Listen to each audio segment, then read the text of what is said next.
Podcast VL. Muy buenas a todos y a todas. Muchísimas gracias por acompañarnos en este podcast de la Universidad Bíblica Latinoamericana. Mi nombre es Raquel Huerta, soy estudiante de licenciatura de la carrera de Ciencias Teológicas y hoy tenemos un invitado muy especial. Es la primera vez que vamos a grabar con él, pero tenemos un tema carguísima. Está terminando su doctorado en Teología Bíblica en la Universidad Pontificia Bolivariana, o en la UPB, y también es profesor de la Universidad Católica Luis Amigó, entre muchas otras cosas, ¿verdad? Y hoy vamos a hablar con el profesor Juan Sebastián Hernández. Juan Sebastián, ¿cómo estás? Hola Raquel, mucho gusto estar contigo y muchas gracias por la invitación a estar en este espacio. Bueno, muchísimas gracias por aceptar más bien. Y venimos hablando de algo muy interesante. Todo este ciclo hemos venido hablando desde el Antiguo Testamento, bueno, desde el inicio del Antiguo Testamento, Génesis y ciertos personajes importantes. Hemos visto mucho el contexto. Llegamos, después de la monarquía, llegamos al exilio. El podcast pasado estuvimos hablando de post-exilio y ahorita vamos a llegar a una época interesante. Por así decirlo, se nos acabó el Antiguo Testamento, ¿verdad? Y tenemos ahí un espacio en muchos lugares. He escuchado que se habla de este espacio de silencio de 400 años, aunque cuando ya nos ponemos a investigar no fue tan silencioso, ¿verdad? Y también ya luego entra el Nuevo Testamento. Pero en este momento empieza, hay una riqueza en la época posexílica de grandes libros. Y eso es lo que vamos a hablar hoy. Vamos a hablar de estos textos intertestamentarios que me decías que más bien cuando preparábamos el podcast que en realidad es textos del Segundo Templo. Entonces, ¿qué te parece si empezamos por el inicio? ¿Qué es este judaísmo del Segundo Templo? Perfecto, mira, primero se está desde hace más o menos unos 40 a 50 años, se ha venido abriendo y diversificando el campo disciplinar de los estudios que antes se consideraban más como estudios rabínicos. Y desde los años 80 del siglo pasado se ha empezado a establecer una disciplina que es, que es una disciplina que trata estos textos y este periodo. El término intertestamentario es muy curioso porque tiene una visión muy cristiana, y no en un sentido negativo, sino en un sentido restrictivo. Desde la profecía del Nuevo Testamento, se han desarrollado ciertos grupos, sobre todo grupos milenaristas, apocalípticos.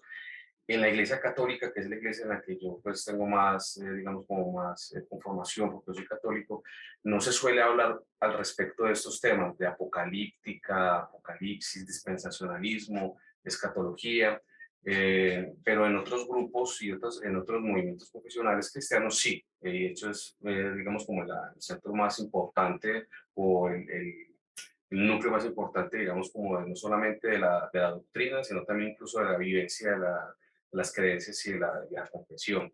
Y es en estos grupos donde se ve desde la profecía neotestamentaria que se desarrolla un vacío, ¿sí? Entonces, saltar de los profetas del Antiguo Testamento, por ejemplo, Joel, si se toma en cuenta Hechos de los Apóstoles, y saltar a Hechos de los Apóstoles, en el momento en el que nace, por decirlo así, de forma carismática la iglesia, en Hechos capítulo 2. Entonces es ahí cuando se habla de ese espacio intertestamentario, que es un intersticio, que es un espacio de vacío, de silencio profético. Pero eso es una visión restrictiva cristiana, porque realmente no. Realmente esto es la época que de los estudios clásicos, de los estudios antropológicos, historiográficos, se habla del judaísmo helénico. Entonces hay muchos nombres se han desarrollado muchos nombres para hablar de esa época. Y los nombres tienen restricciones, entonces se ha venido discutiendo mucho, como te venía diciendo al principio, cuál es el nombre más adecuado. En ese momento no hay ningún nombre adecuado, ¿sí? Hay un uso que no es un consenso, sino que es un uso, hablar de Biblia hebrea, y hablar de periodo israelita, digamos como el periodo israelita antiguo, ¿sí? Para hablar, incluso hablar de preexilio y posexilio se está discutiendo mucho. Digamos como la idoneidad, lo perspicuo del término. Pero se hablaría del periodo israelita para lo que usualmente se habla de preexílicos hasta el siglo VIII, ¿sí?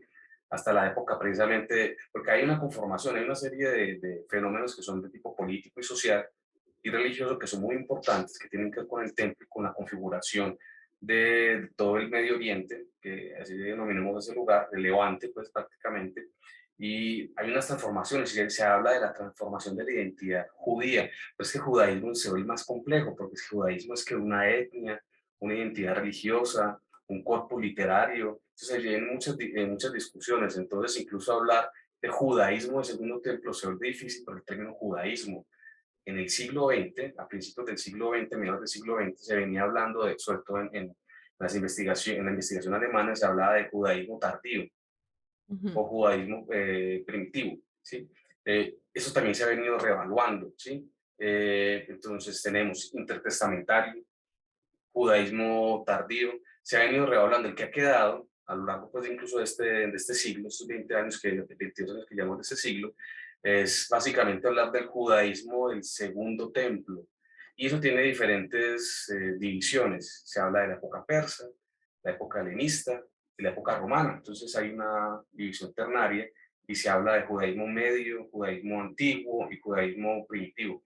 Y hay, eso depende de qué autor te pongas digamos, como a leer, escoger qué línea de investigación, incluso en qué línea digamos, qué campo lingüístico de investigación, el campo germanófono, el campo, por ejemplo, hispanófono, también se pega mucho digamos, como lo que se desarrolla en Estados Unidos y en que es Inglaterra y Francia, para darle como la denominación. Usualmente la gente lo conoce como intertestamentario y en nuestro campo latinoamericano, pensando mucho en, por ejemplo, el campo católico y algunos campos protestantes, se sigue hablando en el campo católico de literatura apócrifa y en el campo protestante clásicamente se habla de pseudepígrafos, ¿cierto? Porque Mm. lo apócrifo sería para lo que nosotros los católicos llamamos como deuterocanónicos, que son otros términos, pero es una concesión más, digamos, como eclesiástica, porque incluso hay un término apócrifo es muy de la, digamos, como el color y la forma de observar y nomenclar desde el punto de vista eclesiástico. Entonces la gente usualmente lo reconoce, bueno, y la gente secular, sí, que es el 90, yo no sé cuánto por ciento de la gente usualmente en nuestras sociedades, los conoce como literatura apócrifa. Entonces, uno siempre viene jugando mucho con esta terminología, buscando cuál es la más adecuada para nombrar fenómenos desde el punto de vista sociológico, desde el punto de vista literario o desde un punto de vista teológico, pero también entendiendo los públicos con los que está hablando. Entonces, cuando se habla de la divulgación de todo esto, es supremamente complejo, porque estas son, digamos, como exquisiteces, discusiones que se van muy ya al campo propiamente epistemológico digamos, de la construcción de la disciplina, que a la gente usualmente o no le interesa o no lo conoce o ambas. Entonces, pensaría que cuando se habla del término judaísmo del segundo templo es un término, una expresión que es muy adecuada porque ubica unos términos muy interesantes. Segundo templo viene a preguntarle a cualquiera, hacerle el cuestionamiento de qué es el primer templo, ¿cierto? Y ubica la historia sociopolítica y religiosa de toda esa configuración de textos que incluye la Torá también, ¿cierto? Y cuando se habla de judaísmo, también se pregunta por la identidad y la construcción de la identidad, y eso nos refiere a la literatura que funda esa construcción de la identidad. Me parece muy apropiado, yo lo vengo utilizando pues desde que estoy en esta línea de investigación, hablar de judaísmo del segundo templo, pero entendiendo que si uno está hablando con colegas incluso lo entiende más como literatura intertestamentaria, okay, o la literatura apócrifa, entonces uno juega como a traducir los términos. Bueno, entonces así porque estamos utilizando ahorita como muchos, nos acabas de dar muchos conceptos, entonces para ponerlo muy sencillo, es como todos estos textos que tal vez no encontramos en las Biblias que leemos hoy en día, pero son textos que se producen entre el Antiguo Testamento y el Nuevo Testamento. Sí, Entonces se dicen correcto. intertestamentarios, que es el término que me acabas de decir que no utilizas tanto, pero son estos libros que tal vez no conocemos tanto, pero que sí se producen, Sí, ¿verdad? incluso hay unos que sí los conocemos, incluso más adelante creo que vamos a tener la oportunidad como de hablar un poco sobre algunos de ellos, y muchos sí los conocemos, solo que no los identificamos como es que esa es la época de mayor producción de literatura teológica del judaísmo y de otro tipo de literatura que es religiosa, no teológica particularmente, pero que sí es religiosa, que incluye, por ejemplo, por solo nombrar la Septuaginta. Septuaginta es, incluso hay algunos investigadores, eso se hace mucho, sobre todo en corrientes alemanas, pues podemos hablar un poco, pero para los que entienden bien, por ejemplo, Conrad Schmidt habla e incluye en la discusión, por ejemplo, la Torá. La Torá, hablando como constructo literario, es un producto del judaísmo del segundo templo, particularmente de la época persa. Entonces hay una discusión, o sea, todavía está abierto la disciplina para decir qué textos se incluyen, qué textos se sacan, cómo se entiende desde el punto de vista de la sociología, o sea, qué tipo de comunidad se crea, porque los textos son producto de una comunidad y reflejan una comunidad, en este caso una comunidad de fe. Pero sí lo podríamos decir así, esos textos, usualmente en general, creyentes y no creyentes de diferentes confesiones, pueden entender como apócrifos. Los apócrifos, y para la gente creyente, especialmente del campo protestante, apócrifos entendidos como pseudepígrafos. Ujú. Para poder entender estos hay que hablar un poco del contexto. Entonces, sí quiero referirme un momentito al podcast anterior donde estuvimos hablando de algunos temas que acabas de mencionar, ¿verdad? Vienen la gente que estuvo exiliada, regresa y empieza a ver este conflicto por la construcción del templo, ¿verdad? Y un conflicto por la identidad que ya se había generado desde el exilio, ¿verdad? ¿Quiénes somos? Perdimos el templo y ahora viene, la gente regresa y todavía está con esta crisis de identidad, ¿verdad? Ha sufrido muchos cambios como pueblo. Entonces, ¿qué significa ser judío? ¿Qué significa ser israelita, verdad? Entonces, es muy importante aquí hablar un poco del contexto sociopolítico y religioso donde se desarrollan estos textos. ¿Por qué no hablamos un momentito de eso como para ubicarnos en el tiempo, verdad? Por supuesto. Bueno, vamos a comentar las cosas más elementales y digamos que de acuerdo a lo que nos va interesando en la conversación, pues vamos ampliando, haciendo como un zoom, si se permite la expresión, sobre algunos aspectos, porque si no nos quedamos pues hablando de muchas cosas y nada al mismo tiempo. Entonces, lo primero hay que entender que la configuración política del Medio Oriente cambia radicalmente desde el siglo VIII en adelante, ¿sí?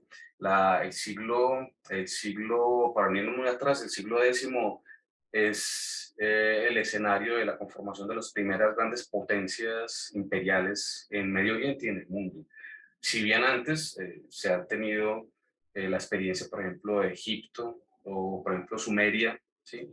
Nunca antes se había tenido con Asiria y sobre todo digamos como las dinastías neoasirias del siglo X en adelante, este hito de un imperio o un reino que va creciendo y expandiéndose, que terminará siendo el fenómeno que nos acostumbramos a llamar imperio, que es una máquina que devora territorios y gana otros reinos por medio de la conquista y se los anexa, ¿sí? Se quedan estos mega imperios que estamos acostumbrados cuando se habla de Persia, sobre todo de la dinastía aqueménida, que es la que reconocemos en el campo pues, de lo que es el Antiguo Testamento, que ya casi nadie ya habla de Antiguo Testamento también, la época hebrea, o también cuando se habla pues obviamente el imperio helenístico, ¿sí? Alejandro Magno y sus sucedáneos, o cuando se habla de Roma, por ejemplo.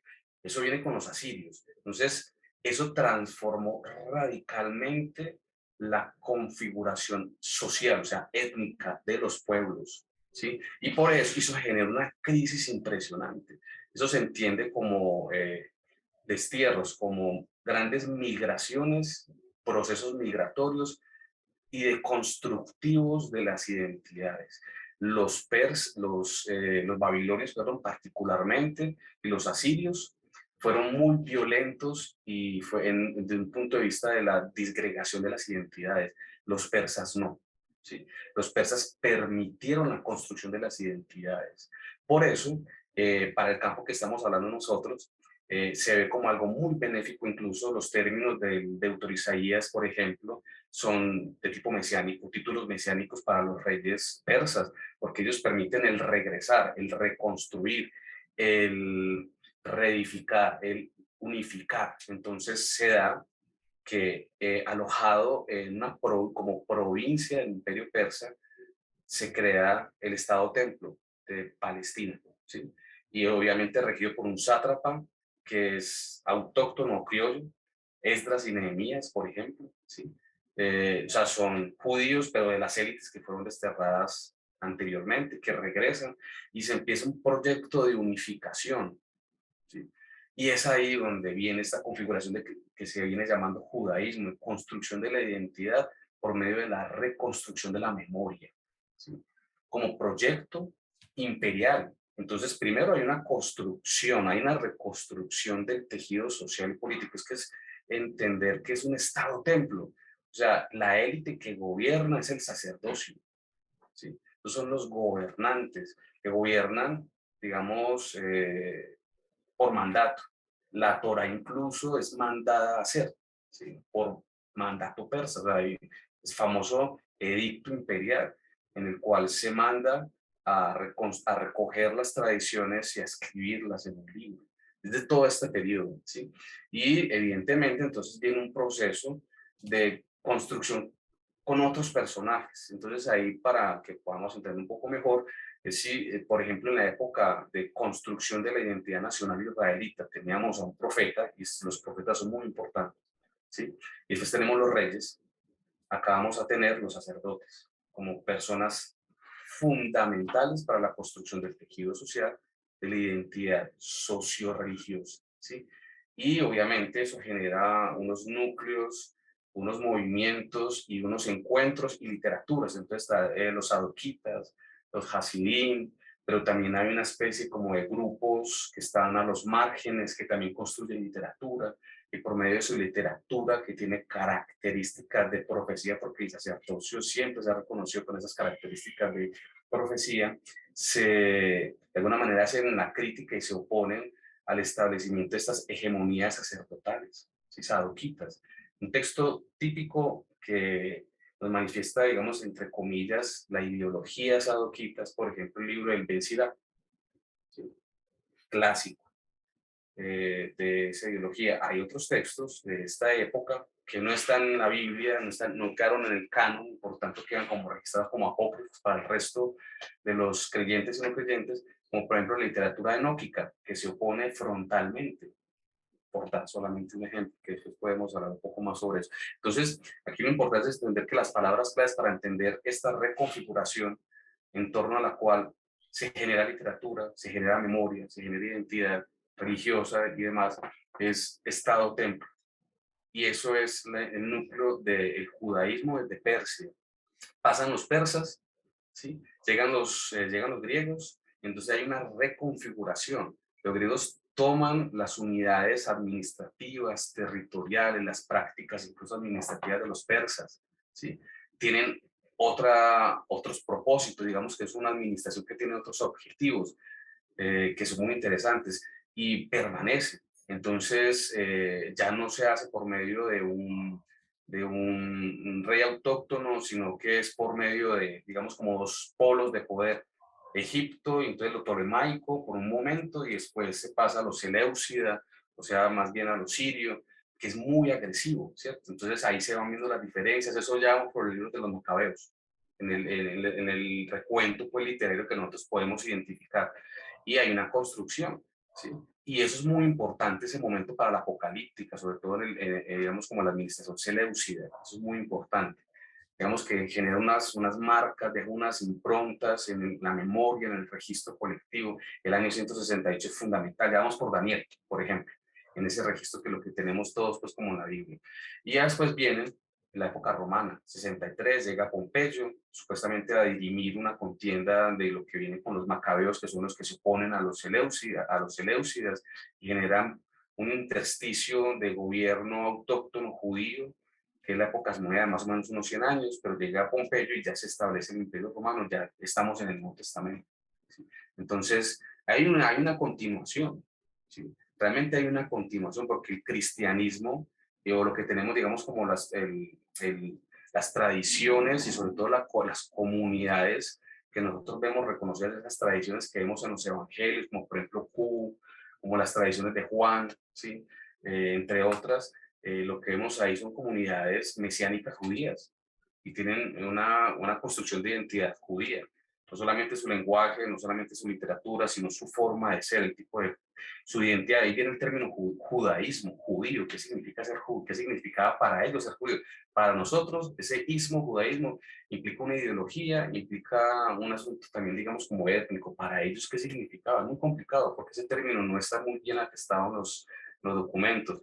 Por allá del siglo segundo antes de Cristo y demás, pero uno dice, pero ¿qué era ser judío para ellos? Ellos se identificaban como judíos, ¿qué era ser judío para ellos? Ese es un asunto muy, muy interesante, porque hay una gran diversidad de movimientos, tantos que incluso los especialistas, así como hablan de cristianismos, en la época, digamos, del siglo I, que son el cristianismo primitivo, más bien de cristianismos, hablan de una pluralidad de construcción de identidades cristianas. También tienen que se debería hablar de la construcción plural, reconociendo esa diversidad de construcción de identidades del judaísmo. Entonces hay que hablar de judaísmos, por ejemplo. Hay varios autores que nombran eso. Igual, repito, todo también hay unas discusiones, unos debates, pero tiene su razón de ser, porque lo que hace es reconocer, invitar a identificar la diversidad y la discusión social que se permitía esa reconstrucción desde diferentes puntos. Entonces, mire que hay una continuación. Y pasamos todo digamos, como la época intertestamentaria, y todo a partir de una comunidad que se lee construyéndose a partir de unos textos que marcan su memoria, que es un recuerdo, pero es un recuerdo que anota las tradiciones y al anotarlas, las interpreta.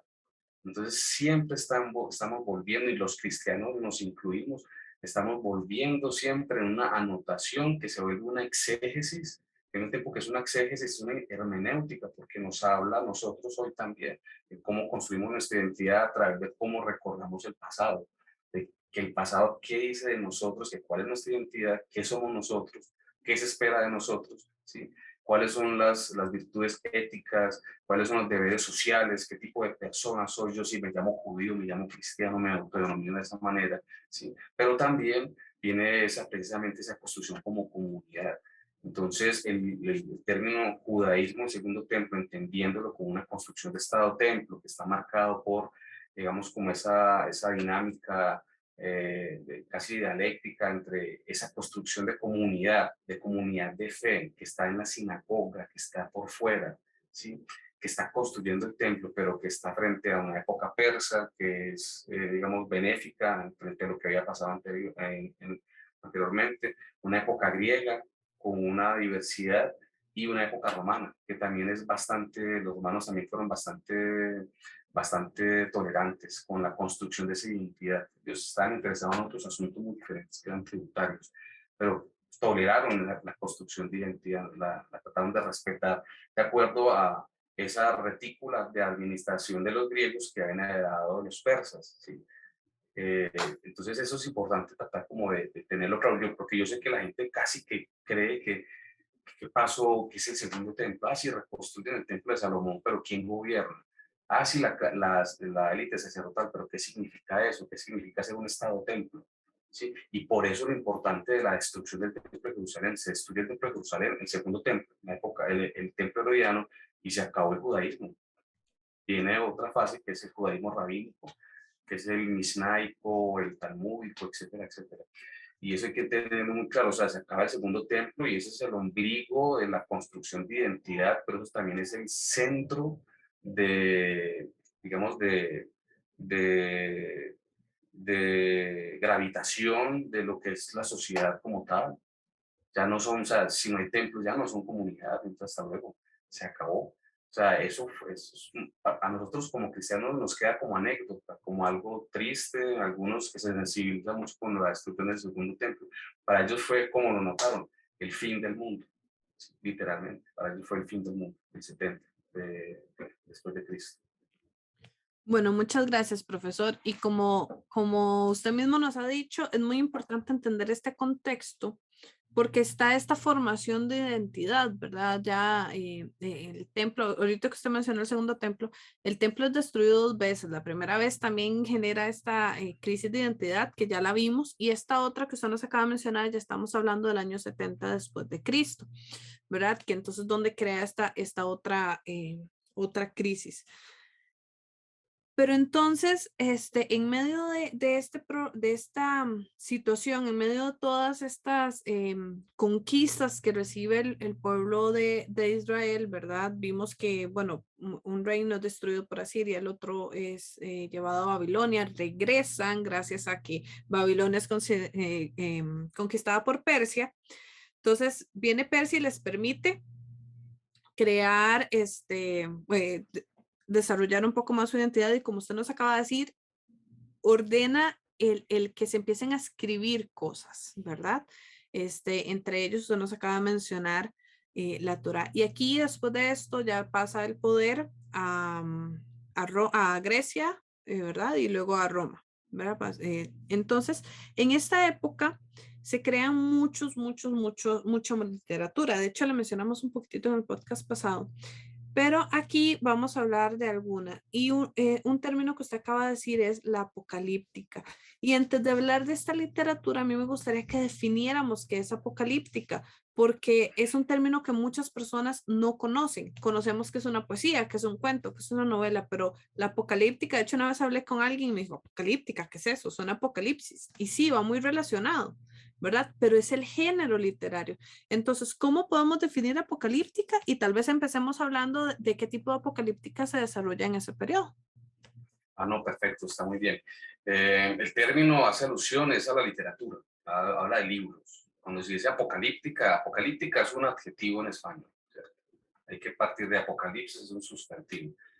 Lo tomamos Apocalipsis por el nombre o el título del libro, del último libro del canon registrado del Nuevo Testamento, la Biblia cristiana, que es el Apocalipsis de Juan, ¿cierto? Ese término es muy interesante, Apocalipsis, viene de calipto, ¿no? Calipto, que significa lo que está oculto, apocalíptico, Apocalipsis es la revelación. En el Nuevo Testamento se utiliza más otro término con un significado teológico similar, que el calipto, que es un sustantivo, que es el misterio. Por ejemplo, en Efesios, en la carta a los Efesios, la comunidad deuteropaulina, o sea, la comunidad de los discípulos de Pablo, que une no solamente, digamos, Efesios, Colosenses, sino que algunos investigadores sospechan que también se conecta mucho con la literatura petrina, por ejemplo, Judas. Esta comunidad deuteropaulina utiliza mucho el término mysterium, y mysterium, el término es en español misterio, alude a eso, alude a lo que nosotros usualmente denominamos como el kairos. Hay un momento en que Dios revela aquello que había sido oculto para todas las naciones. Él tiene eh, el regalo, ¿sí? La sorpresa escondida para que nuestro regocijo sea mayor. En Efesios, el misterio es precisamente la universalidad del Evangelio y de la iglesia, donde es una iglesia hecha por paganos y por la comunidad de fe, que está compuesta pues obviamente pues Israel, ¿cierto? Y eso viene, digamos, como un desarrollo de la teología paulina, en Corinto, en la comunicación a Corinto, por ejemplo, en Romanos y en Gálatas ya va estableciendo elementos hablando de esa universalidad del Evangelio. Hay que recordar que Pablo es deudor de la teología antioqueña. Ahí es importante hacer un paréntesis para explicar algo que creo que puede ser útil como una clave. Recordemos que la literatura, porque literatura es expresión de una comunidad, ¿listo? Eso incluye los textos religiosos que estamos nosotros nombrando acá. O sea, acá estamos hablando de que la literatura religiosa que está representada en el Nuevo Testamento pues, también expone mejor las vivencias y las creencias de una comunidad, ¿sí? Por eso es muy interesante, es una clave interesante asociar literaturas, corpus literarios, ¿sí? O corpora literaria con centros en el mundo oriental. Recordemos que el cristianismo, hay un cristianismo que es egipcio, otro que es sirio, otro que es antioqueño, otro que es de lo que en su momento era la provincia de Asia Menor, que actualmente es Turquía. Está el cristianismo romano, y eso es importante porque hay que reconocer quiénes estaban, por ejemplo, en Asia Menor estaba Juan, estaba Pablo, ¿sí? O sea, en lo que actualmente es Turquía. Entonces, los textos que tradicionalmente se han reconocido como provenientes, que vienen de esa tradición paulina y joánica, van ahí, ¿sí? Entonces hay que incluir Apocalipsis, que propiamente no es de la tradición joánica, pero sí es en el Mediterráneo, el Evangelio de Juan, las cartas de Pablo, y los Apocalipsis, el Apocalipsis de Pablo, o sea, los apócrifos del Nuevo Testamento, por ejemplo, ¿sí? Con otros textos que uno podría nombrar. La literatura apocalíptica judía es una literatura particularmente palestinense. Y eso es muy importante porque también así como se identifican por regiones, literaturas creadas por esas comunidades, para el caso de los cristianos, también con los judíos. Los judíos en la época intertestamentaria, por denominarla así, se ubicaron no solamente en la diáspora donde estaba, la diáspora judía. La diáspora judía está en Egipto, está Elefantina, y allá construyeron un templo judío de Elefantina del siglo IV antes de Cristo, por ejemplo. ¿Sí? Y está la sinagoga, hay una comunidad sinagogal muy fuerte en Siria y en Asia Menor, precisamente por eso se desarrolla después ahí el cristianismo, eso también es muy importante entenderlo. Es la apocalíptica también, pero la apocalíptica se asocia más con las comunidades palestinenses, y eso es un dato supremamente importante. Los grandes apocalipsis judíos, como por ejemplo el ciclo enóquico, el ciclo del así llamado Enoc etiópico, el primer libro de Enoc, el Enoc eslavo, el segundo libro de Enoc, están muy asociados con la región de Palestina y de Siria. Y eso es un dato importante porque la apocalíptica cristiana no está asociada con Palestina, está asociada es con Asia Menor. Entonces, hay que preguntarse eso que incide, porque son comunidades, ¿sí? Y el Evangelio universal, la universalidad, la predicación de un Evangelio universal, hay que recordar que el programa teológico de universal, que es lo que significa el evangelio, la palabra evangelio, que es el mensaje de universalización, ¿sí? No solamente para los judíos, sino que también está abierto para otros. Eso es del Deutero Isaías. Eso ya viene de un proyecto judío de expansión. ¿De dónde y a qué comunidades pertenece precisamente el Deutero Isaías? A los discípulos de Isaías. Palestinense, por supuesto de que sí, pero ¿en dónde más fue recibido? En Siria. ¿Sí? O sea, Antioquía, ¿sí? O Antioquía de los Orontes, y por eso San Pablo. Entonces, esos asuntos también es importante como tratar de conectarlos, porque ese universalismo no es un tema que haga parte de la apocalíptica. La apocalíptica no abre el evangelio, la apocalíptica tiene, digamos, como un evangelio restringido. Entonces, apocalíptica, para redondear, es un término que habla de literatura, o sea, son los libros que obtienen el título Apocalipsis, o están referidos como Apocalipsis. Los Apocalipsis son libros, ¿sí? Es un artefacto producido, o sea, tiene un tipo de narrativa, tienen una serie de estrategias narrativas, tienen una voz, tienen unos actores, tienen unos temas muy particulares, como cuando uno habla, por ejemplo, de novela histórica. ¿Sí? Novela histórica, uno ya se ubica qué tipo de artefacto es un libro, pero tiene una narración estipulada de acuerdo como unos cánones. Apocalíptica también hace alusión a eso, como adjetivo alude a unos libros, unos artefactos que están escritos, unas estrategias narrativas y unas estructuras muy marcadas. Por eso no todo lo que tenga escatología es apocalíptico. Eso también hay que tratar de entender. Y también en la profecía hay momentos, hay pedazos que son apocalípticos. Por ejemplo, en el Evangelio de Marcos, hay el así llamado pequeño apocalipsis o apocalipsis sinóptico. Marcos 13 y los paralelos en Mateo y Lucas 21, en Lucas 21, Mateo 24, 25. O sea, uno puede encontrar, entonces, ¿qué es apocalíptica? ¿Un género? No, alude a unos libros, unas estrategias narrativas muy concretas que se pueden encontrar como fracciones, como secciones en otros libros que no necesariamente pues son todos apocalípticos como evangelios, por ejemplo. Bueno, y aquí, bueno, usted nos mencionó algunos ejemplos de estos libros que están en este periodo. Hay otra parte también, ¿verdad? Que es la testamentaria, o sea, que son como testamentos, como lo que nosotros conocemos como testamentos. ¿Por qué no hablamos un momentito también de eso? Por supuesto. Obviamente la literatura del judaísmo del Segundo Templo no toda es apocalíptica. La apocalíptica es una parte de los libros que conforman pues, los textos que se escriben. Como tú decías, hay toda otra serie de textos muy bonitos que es la testamentaria también se llama discursos de adiós como género, por ejemplo, Génesis al final. Tenemos eso. En el Evangelio de Juan también tenemos como digamos, como estrategia narrativa y como dispositivo incluso para lo que es el libro de la gloria, para desarrollar el libro de la gloria, los capítulos 13 hasta el capítulo 17, el discurso de adiós de Jesús. Entonces, también se le dice así, me gusta mucho este término, decir discurso de adiós o despedida, porque explica muy bien qué quiere, pero también hay unos textos que se desarrollaron con el término de testamento, por ejemplo, el testamento de los 12 patriarcas, ¿sí? Es básicamente la expansión de lo que es Génesis 49, cuando Jacob se está pues ya despidiendo de sus hijos, porque va a morir, de cada uno se despide y a cada uno le testamenta, es decir, a cada uno le entrega algo, y al hacerlo se está despidiendo. Y al hacerlo reconocen cada uno de ellos una virtud.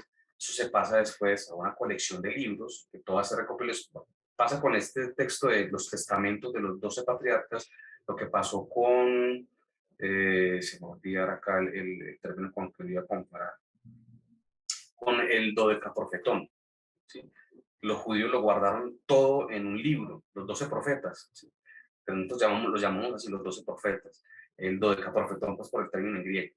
Los 12 profetas nosotros lo guardamos como un librito, pero sabemos que cada uno es un profeta, Joel, Amós, etcétera, ¿cierto? Habacuc. Así lo tienen coleccionado los judíos también. Son textos independientes, ¿sí? Uno por cada uno de los hijos de Jacob, pero se reúnen todos como si fuera un libro, como el Dodecaprofetón, y se llama el Testamento de los 12 Patriarcas. Supremamente bonito, porque a cada hijo le reconoce una virtud, porque es lo que el padre, Jacob, despidiéndose de ellos, les da, ¿sí? Uno se está despidiendo, eso es algo muy antropológico, muy hermoso, porque yo creo que en muchas culturas está, y en nuestra, digamos, en nuestra América, que es grande en culturas y en diversidad, América es muy grande en culturas, y a mí me gusta hablar más de América que de Latinoamérica, porque hay que incluir también, pues, a los que están arriba, ¿cierto? Que son americanos también. Somos grandes diversos en tradiciones, pero todos tenemos ese gesto muy antropológico de ser nobles al despedirnos y dejar algo para que nos recuerde. Entonces, regalar, ese regalar. Y lo que uno regala, lo que quiere regalar los patriarcas, o el patriarca pues a sus hijos y los patriarcas a nosotros, que somos sus herederos, porque esos textos tienen eso, son virtudes. Y solamente me quedo con uno que es supremamente hermoso, que es José, y es la contingencia. La contingencia obviamente en un sentido sexual, pero también la capacidad de ser tolerante, lo que hoy se podría hablar como resiliencia también. Entonces bueno, y eso habla de un mundo que ya no es nuestro mundo. Nuestro mundo no es un mundo en el cual las personas construyen lo que hoy llamamos los proyectos de vida, no construyen su destino pensando en virtudes. Los antiguos sí lo hacían, ¿sí? Los antiguos hablaban de virtudes y por eso eran personas virtuosas, eran sociedades construidas a partir de individuos con virtudes. Nuestras sociedades actualmente no tienen ese tipo de éticas, tienen otro tipo de construcción pues que es diferente.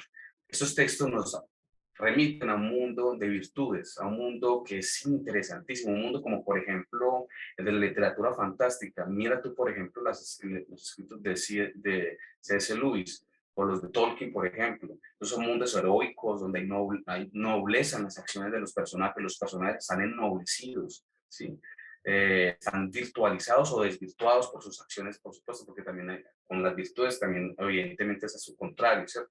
También hay vicios, ¿sí? Y estos textos hablan de eso, y eso es lo que dejan, lo que legan, lo que dejan como testamento, lo que entregan, lo que regalan al fin de cuentas. Estos textos son de una antropología increíblemente hermosa y poco se trabaja. Nosotros, por ejemplo, en el cristianismo, en nuestras diferentes confesiones, yo no sé no sé si el término que se pudiera utilizar sería desesperado. Yo creo que estamos en un momento en el cual no encontramos de qué fuente echar mano, disculpen con la expresión, para, para dotar de virtud la vida del creyente en nuestras comunidades. Vemos que hay una crisis de virtudes, vemos que hay una crisis, porque es que la gente lo siente. Y por eso es que regresan las grandes éticas de la antigüedad, por eso está de moda el estoicismo ahora. Aunque pues hay que decir que ducharse con agua fría, eso no es estoicismo, eso es otra cosa, eso es puro coaching estoico, que uno lee esas cosas y dice, ¿en serio usted cree que es estoico porque se da duchas de agua fría? Bueno, pero el asunto es que la gente está desesperada por encontrar cómo llenar de virtud y llenar de significado su vida, ¿sí? Y nosotros como creyentes en nuestras iglesias también lo vemos, y los líderes en nuestras iglesias también se ven muy cortos porque ya la gente no, porque ya gastamos la fuente. Otra vez van a hablar del evangelio, otra van a predicar, van a hablar de virtudes. En el caso católico van a hablar otra vez de santos, van a hablar otra vez de papas. Es decir, qué más van a, eso ya está gastado, ya la gente no lo consume. Ahí cae muy bien la metáfora de Kierkegaard con lo del payaso. Ya la gente no le cree porque la teología está vestida ya. El discurso religioso cristiano ya está vestido, ya todo el mundo ya sabe y ya espera. Hay una expectación ya hecha. Sí, claro, estás vestido de payaso, ya sabemos qué vas a hacer, ¿cierto? Del cristianismo ya no se espera nada, porque ya está todo hecho, ya está todo performado, entonces ya hay un desgaste, ¿sí? Hay un gran desgaste. Y yo pienso que estos textos pueden ser muy útiles para replantear todos estos asuntos, como hablar de la ética, de la nobleza vista y leída del cristianismo y el judaísmo, precisamente. Son textos que podrían, si los utilizamos como fuentes, nos podrían dar recursos interesantes, pero no se utilizan, porque son, como estamos viendo la novelería, es como, ay, sí, una anécdota, es algo interesante, es algo que es curioso, que llama la atención, que es novedoso, pero no se le toma en serio. Incluso dentro del discurso teológico muchas veces se les toma muy poco en serio, como algo anecdótico y folclórico, pero en el mal sentido de la palabra del folclore, algo que no parece que fuera una fuente suficiente para crear un discurso teológico. Y lo que te digo ahora es que desde hace más o menos 20 años para acá está cada vez siendo más relevante, porque estos textos tienen una gran relevancia.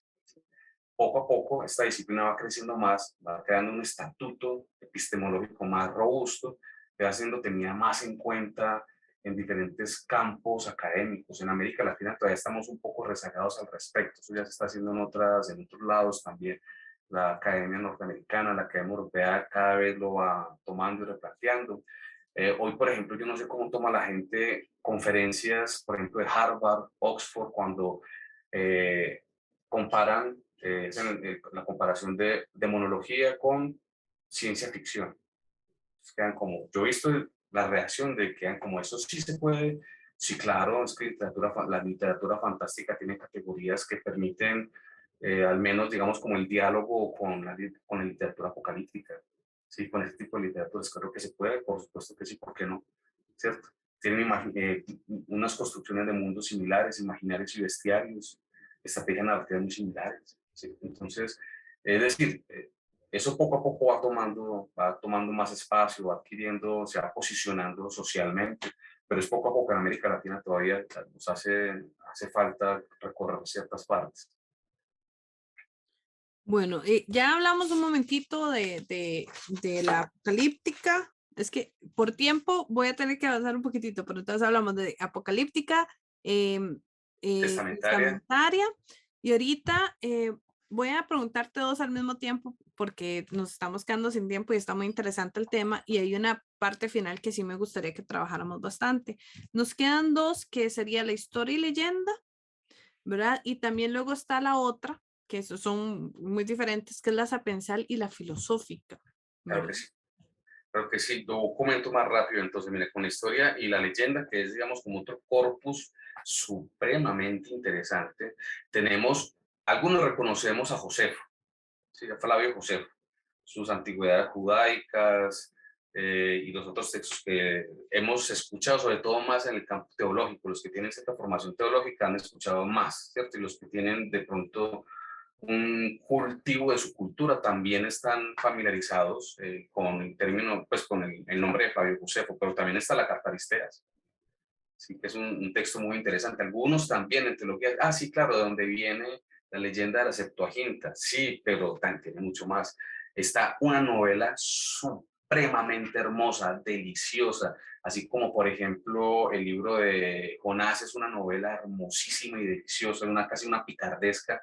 Está José y Aseneth, que es una novelita muy bonita, que es helenística, ¿sí? Que tienen esas características, como es la época helenística, digamos que se va apropiando de los géneros, del ambiente, de cómo narrar. Es una novelita helenística muy bonita. Y también está el libro de los jubileos, que es una ampliación de ciertos pasajes finales del libro de Génesis.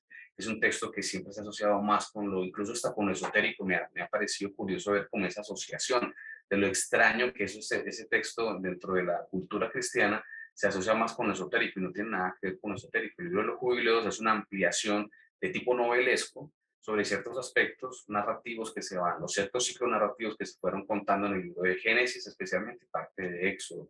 Y la sapiencia de filosófica es muy hermosa porque si algo hizo el judaísmo, sobre todo en la época helenística, fue desarrollar un sistema filosófico y en ese y una identidad filosófica de hacer aportaciones a la filosofía helenística. En esa época estamos hablando del estoicismo, el epicureísmo, el aristotelismo en cierto momento, sobre todo el platonismo medio particularmente. Es el nacimiento de las grandes corrientes y los grandes movimientos filosóficos que van a perdurar y van a conformar la mentalidad de Occidente. Solamente hablar, por ejemplo, del platonismo medio.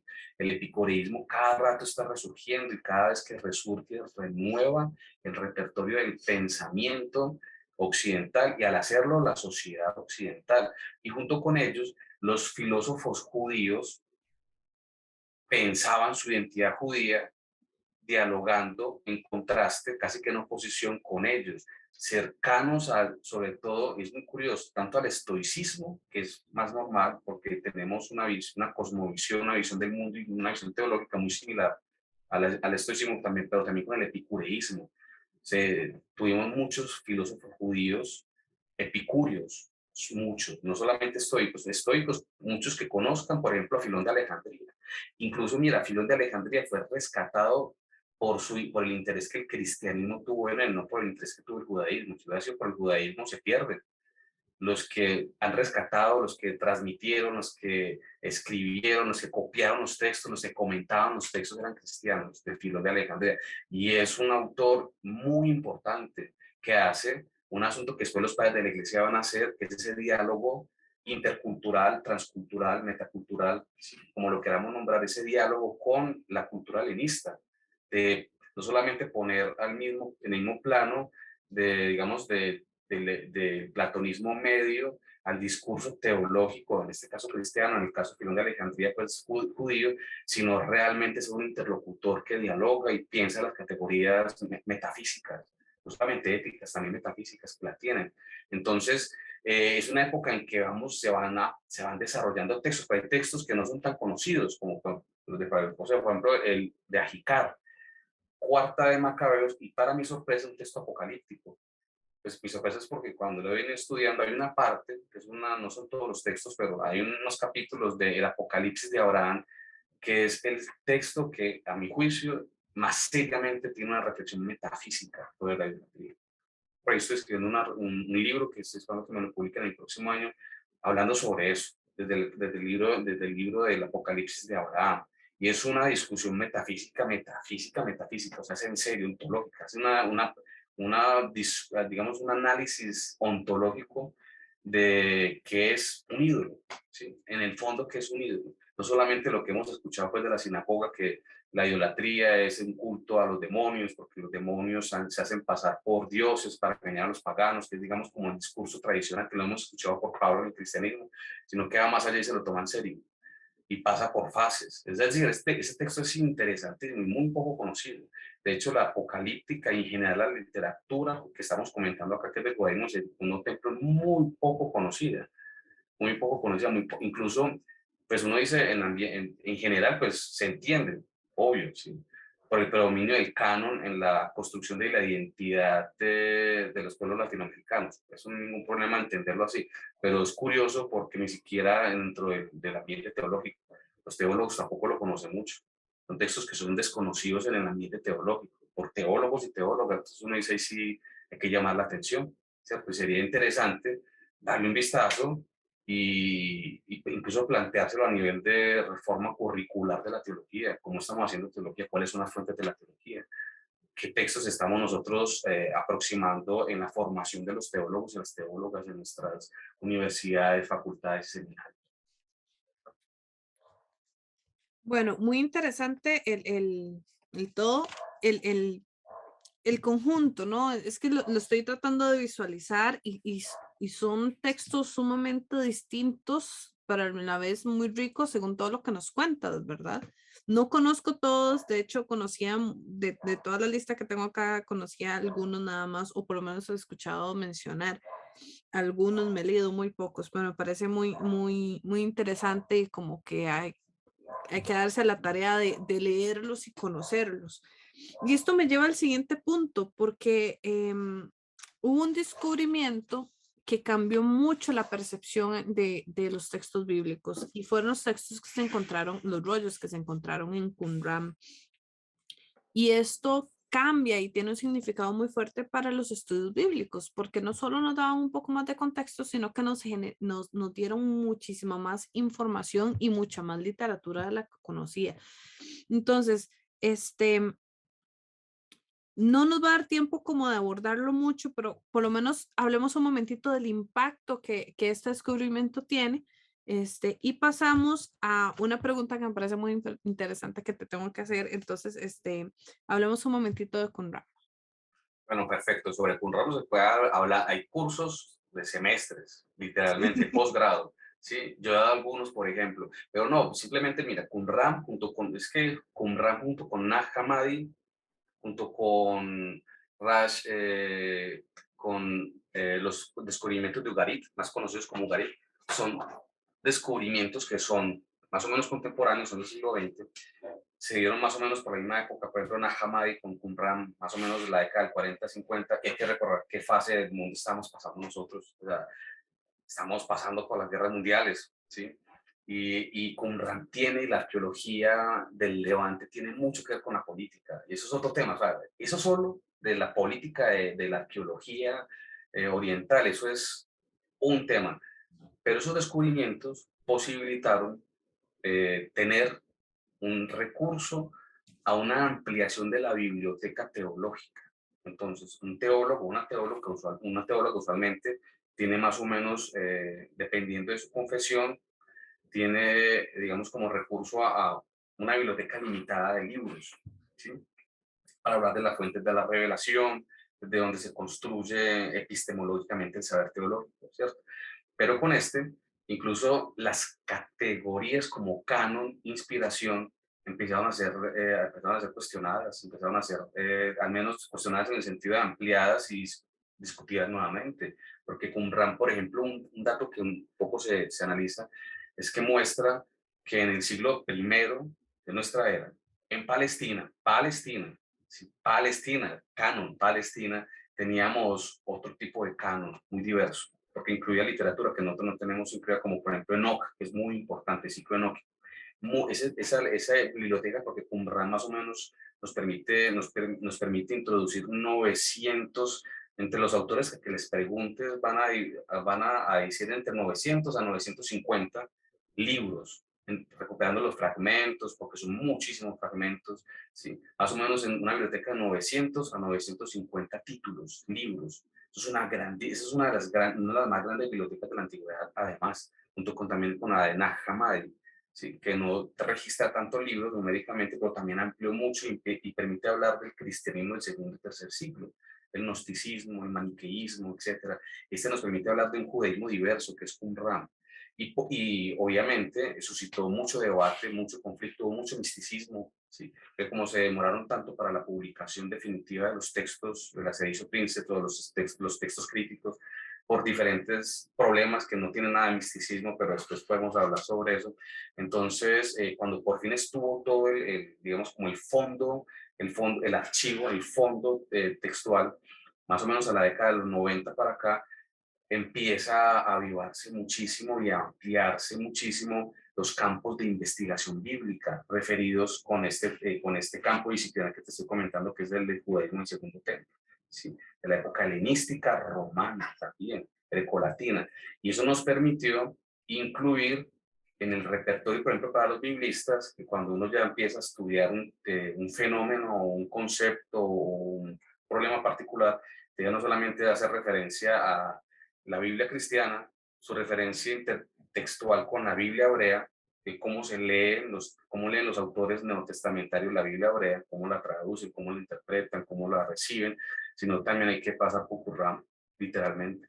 No hay especialista neotestamentario serio, que se tome en serio su campo de investigación, que no tenga que ir a los textos de Qumran, que tenga que decir, bueno, pues que en Qumran el bautismo es, por ejemplo, para hablar un fenómeno como el bautismo en el Nuevo Testamento. ¿Qué es el bautismo en el Nuevo Testamento?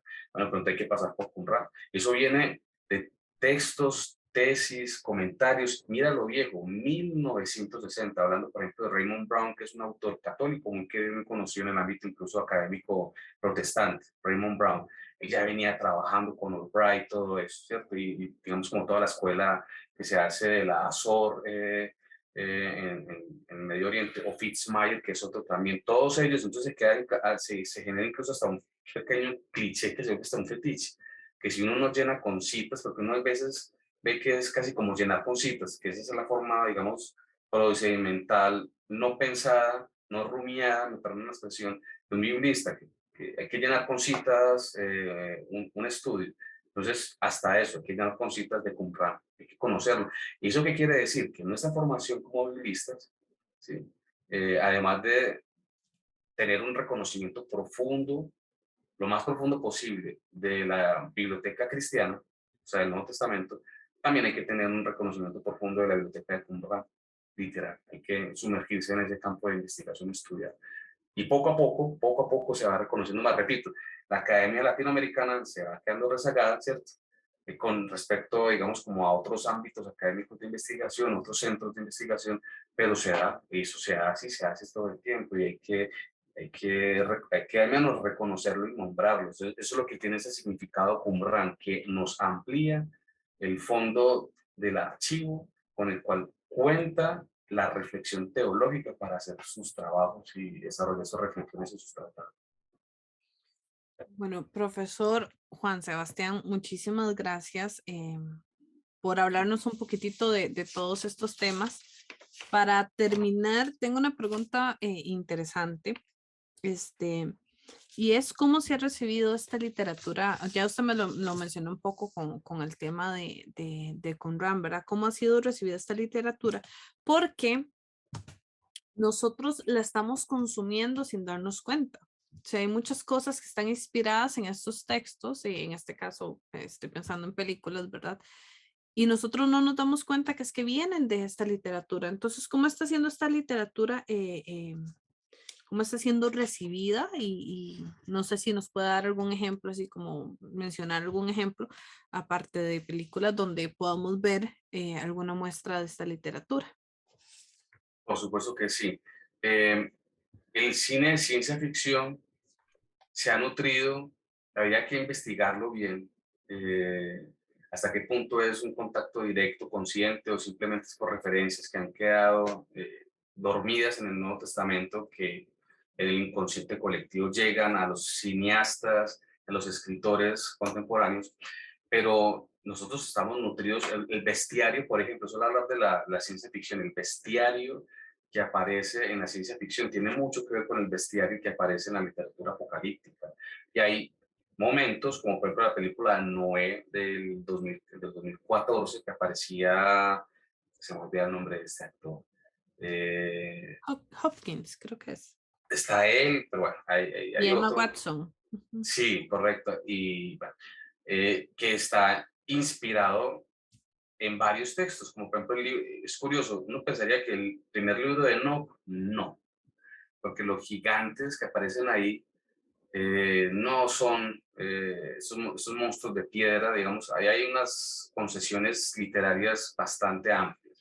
Y los vigilantes tampoco son, ¿cierto? Como aparecen ahí. Aparece el asunto de Noé con digamos, con sus ancestros, ¿sí? Entonces aparece el lenguaje que aparecen otros, pero sobre todo me parece muy curioso el asunto de la piel, si viste en la película y recuerdas que es una especie como de reliquia, la piel que mudó el primer hombre, eso es del libro de Adán y Eva, sí, el Apocalipsis de Adán y Eva, o el Adán y Eva latino, porque dicen que la piel que tenía el hombre era una piel luminosa, como de ángel, o sea, hablando pues realmente de su naturaleza. Hay que recordar que las vestimentas y la piel, o sea, la vestimenta, digamos, lo que nos envuelve en la literatura, en esta literatura, en estos imaginarios, está hablando de la naturaleza de la persona.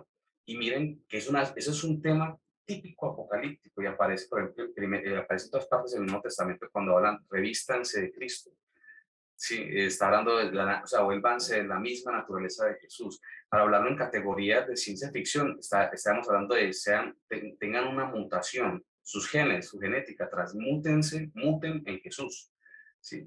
O sea, es un asunto que habla muchísimo de la ética, o sea, su comportamiento, su forma de pensar, su forma de actuar, totalmente transformado. Usted es otra persona. Pablo lo dice, esa es la mística de Pablo, ya no soy yo el que vive, sino que es Cristo el que vive en mí, Gálatas, por ejemplo. Todo eso, pero con otros imaginarios. En la película aparece, es una piel que es dorada. Eso es de Adán y Eva. Hay muchos elementos de, no solamente primera de no como los personajes, básicamente, sino temas como el de la piel y el revestimiento y lo que perdió el hombre, perdió su naturaleza. Que eso se dice ya doctrinalmente de otras formas, con San Agustín, que lo pasa por el maniqueísmo, etcétera, etcétera. Pero hay asuntos que van quedando, ¿sí? Y la reacción de mucho rechazo por parte, digamos, de cierto segmento conservador de la población. Dicen, no, eso no aparece así en la Biblia. Entonces, claro, recuerdo mucho el debate de ese momento, que decían, no, es que no aparece en la Biblia, viene de otra fuente. Entonces ya hablaban de cuáles son, viene la discusión de cuáles son las fuentes de la construcción de la identidad. Y entonces hay un asunto del canon que va más allá de lo dogmático y eso que hay veces es tan aburridor, ya digamos, como en la discusión social. Me parece a mí me parece interesante que se pongan en el plano del debate social estos temas, que son teológicos propiamente, pero que no son restrictivos de la teología, porque construyen la identidad de las comunidades. Entonces vale la pena, digamos, que se haga eso. Yo aplaudiría cada vez que pase eso, lo aplaudiría infinitamente. No porque aplauda el debate, a mí no me gusta como que las teas ardan y se queme todo, porque eso no es la intención, sino como que realmente se permitan discusiones sociales a nivel, digamos, como el discurso y el debate social más amplios. Es interesante que se puedan generar como ese tipo de discusiones. Bueno, profesor, muchísimas gracias por esta enseñanza así tan rápida, porque nos eran muchos temas, muchos textos, pero por lo menos dimos un vistazo muy rápido sobre este montón de textos que tenemos ahí en medio y que conocemos poco. Un placer poder grabar con usted, aprendí muchísimo y estoy segura que a las personas que nos escucharon y que nos vieron también les gustó muchísimo. Por cierto, pueden dejar sus comentarios ahí en la cajita de comentarios, siempre se me olvida decirlo al principio, entonces ahí pueden dejarnos sus comentarios, darnos sus likes, sus recomendaciones o si hay preguntas también lo pueden hacer. Profesor, se nos acabó el tiempo, yo creo que más bien nos pasamos un poquitito, pero es que estaba muy interesante el tema, entonces de verdad, nuevamente muchas gracias y le doy un momentito para que se despida a todas las personas que nos escucharon, nos vieron el día de hoy.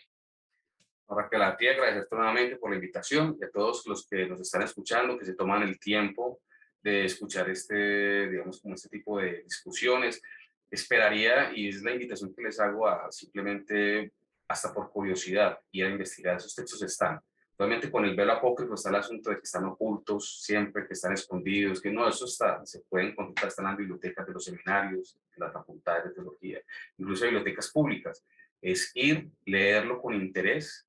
Si se tienen dudas, consultar. Usualmente estas ediciones críticas tienen introducciones que amplían, digamos, y contextualizan los textos para no caer, digamos, como en una lectura descontextualizada.